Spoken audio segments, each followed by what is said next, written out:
Hi, I'm Ellie, and I've got an unbelievable story for you with mystery, suspense, and backstabbing betrayal. But before I continue, please like and subscribe. I'm an only child, and I live with my mom, who is an amazing pizza chef. She has her own cookbook and a popular YouTube channel, and when I was 6, she started a pizzeria with her best friend. The two were inseparable, and Mom's friend also had a daughter my age named Gia. Gia and I couldn't be more opposite. I was shy and quiet, and she was weird and loud, but she was my ride-or-die friend. One time in 3rd grade, I spilled chocolate ice cream on my shirt, and this mean boy in the neighborhood called me Poop Girl. Hey, you big jerk, pick on someone your own size. The boy looked at Gia and couldn't stop laughing. You pint-sized twerp? I'll smash you like a bug! Then Gia whistled, and a giant stray dog appeared out of nowhere. Attack, Fluffy, attack! The dog chased the mean boy down the street, and he never messed with me again. Gia was always there right beside me, for better or for worse, but sometimes she could be a bit much. Since we were little, Gia was different. While I played with Barbies, she played with bugs, which totally creeped everyone out. On our first day of middle school, I wanted to make a good impression, so I spent hours getting ready. But on our ride there, Gia pulled out a huge jar of cockroaches. Look, Ellie, my little babies are so excited. I think they'll love math class. Maybe you should leave your bugs at home. No way! What are they supposed to do? Crawl around in the mud all day? Isn't that what stupid bugs do? Don't be rude! Apologize to my babies, now! And just as I expected, all the kids thought Gia was a freak, and our first day was a total disaster. Ew, gross! She has a cockroach on her shoulder! Actually, I have 10. Wanna see? Gia, don't! But of course, Gia didn't listen. She pulled her jar of bugs out of her backpack. I tried to snatch it from her, but it slipped out of my hand and shattered on the floor. Kids started screaming. The bugs scattered everywhere. One jumped on my nose, a few got caught in the cheerleader's hair, and a big one crawled down our math teacher's pants. Gia and I were sent straight to the principal's office and suspended for a week. All the cool kids avoided us after that. As we got older and reached high school, things didn't change much. The bugs stopped making public appearances, but Gia was still odd. She spent most of her time in the science lab working on secret projects, which I thought was cool, but frankly didn't help her social life. Sniff this, Ellie. Yuck, it smells like feet. But how does it make you feel? Do you wanna climb a mountain or run a marathon? No, I want you to get out of my face. Guess it needs work. Gia always spoke her mind, and sometimes it was so cringe. She had no filter. Like this one time, I went shopping with Rachel and her squad, the ultimate popular girls at our school, and I was getting along with them great. But then, Gia appeared just as Rachel had tried on this pink dress and was modeling it for us. Isn't this perf for the homecoming dance? I look stunning. Not to be a buzzkill, but you kinda resemble Peppa Pig. Oink oink. Seriously, Gia? I was just being honest. Is it just me, or does anyone else suddenly have a taste for bacon? Ellie, we have to go. Your weird friend is freaking us out. Rachel and her friends couldn't leave fast enough. What's wrong with you? Why did you say that? Forget about Rachel. She's lame and her perfume stinks. Come on, let's go down to the pizzeria and say hi to our moms. As much as Gia drove me nuts, I couldn't stay mad at her. She made me laugh, helped me with all my homework, and when our moms were busy working late, Gia always came over to keep me company. She was like an annoying sister. The first day after the shopping disaster, my first period teacher had an announcement. Class, we have a new student. This is Billy Fiss. He just transferred here. Make him feel welcomed. He took the empty desk next to mine. Hi, I'm Ellie. If you need to know where your next class is or anything at all, just ask. Thanks, Ellie. I'll be sure to. I did end up showing Billy where his next class was, and we hit it off. After school, we had lunch at Mom's Pizzeria and talked for hours. He was super interested in everything about the school and my life. I felt so special with all the attention he was giving me. I told him all about myself, my mom, the pizzeria, and of course about Gia. I know this is really fast, but I saw the posters for the dance this weekend. Do you want to go with me? Would I? I was low-key freaking out, but I kept it chill. Well, I was going to go with a group of friends, but I guess I can change my plans. Billy picked me up for the dance in this fancy car that probably cost more than my house. He was dressed like $1 million.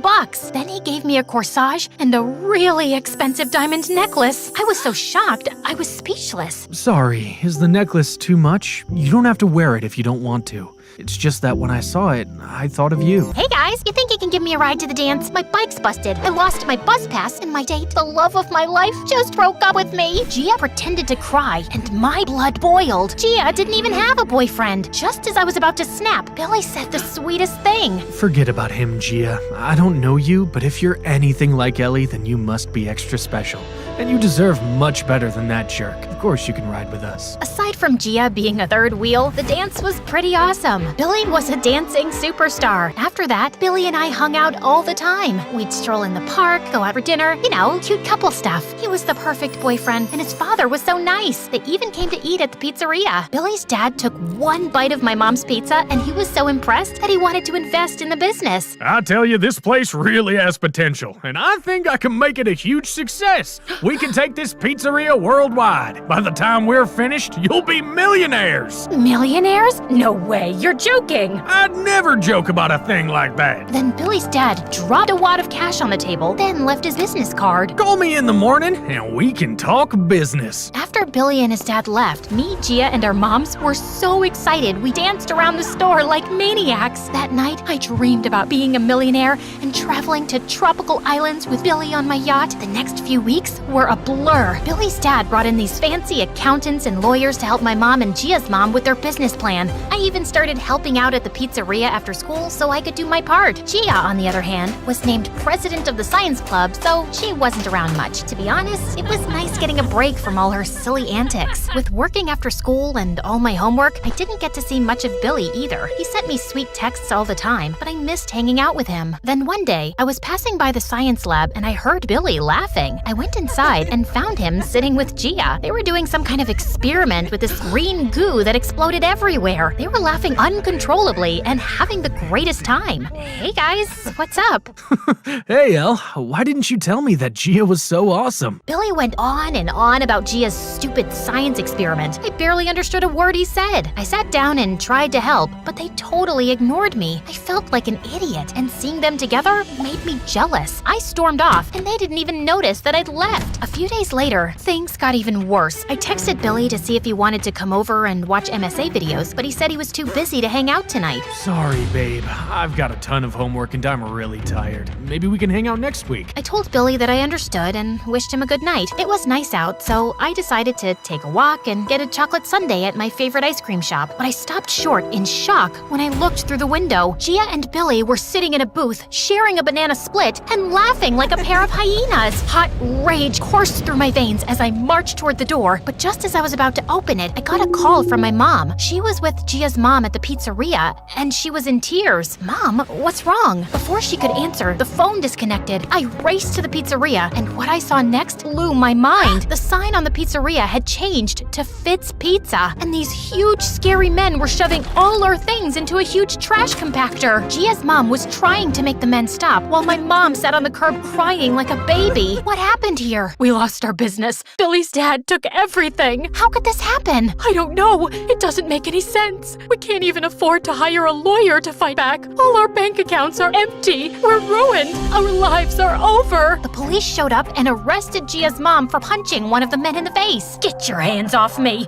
This isn't fair. It's not right. Then, Mom fainted. I called an ambulance to take her to the hospital. The doctor said she'd be okay, but they had to keep her a few days for observation. I was devastated. I couldn't believe that Billy's dad was behind this. I called and texted Billy. There had to be some explanation, but Billy didn't answer. I even went to his house, but no one was home. Mom was right. We were ruined. I was so exhausted that I went home to get some sleep. But guess who I found waiting for me on my front porch? That backstabbing witch, Gia. That rage that coursed through my veins before, well, now it was 20 times stronger. I raced toward Gia like an angry bull and tackled her to the ground. You evil witch! I tried to punch Gia, but she grabbed my arms. Ellie, you have to calm down. There's something I need to show you. It's about Billy. I've already seen enough. I knew you were weird, but I never thought you were evil. I saw you with him at the ice cream shop. Oh, that? It was all part of my plan. What plan? To save the pizzeria. Gia led me to her house and into the basement. Take a look. I caught a toad. Billy was tied up to a chair and gagged. He had green slime all over his face, and he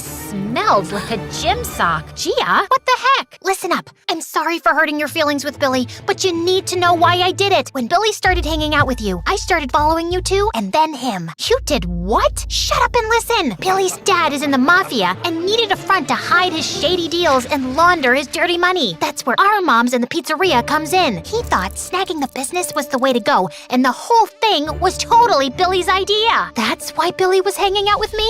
I feel so stupid. Don't, Ellie. Smooth talking runs in that family. Billy's dad tricked our moms into signing over their business. Too bad for Billy and his dad that I'm not so easily played. I recorded them talking about their scheme for weeks, and I even convinced Billy to confess. How did you get him to spill? First, I poured my truth serum all over his head, but that didn't work. It just stunk up the place. I really should open a window, huh? Gia, stay focused. Oh yeah, so since the serum was a dud, I asked my friends for a little help. Gia pointed to a tank full of giant winged cockroaches. Billy started to struggle and yelled through his gag. You should have seen Mr. Tough Guy crumble. Gia sent Billy's taped confession and the rest of the evidence she found to the police. Billy and his dad had been scheming small businesses for years, but no one could ever prove it until now. The police arrested Billy and his dad. The movers dropped the charges on Gia's mom. Our moms got the pizzeria and all their money back, and things went back to normal. Well, kind of. After the news got out that Gia and I took down a mob boss, our popularity at school went through the roof, and the pizzeria became busier than ever. My friendship with Gia grew as strong as an ox, and eventually, I didn't mind her eight-legged friends. But one thing was clear. With Gia around, my life would always be an adventure, and that was fine with me.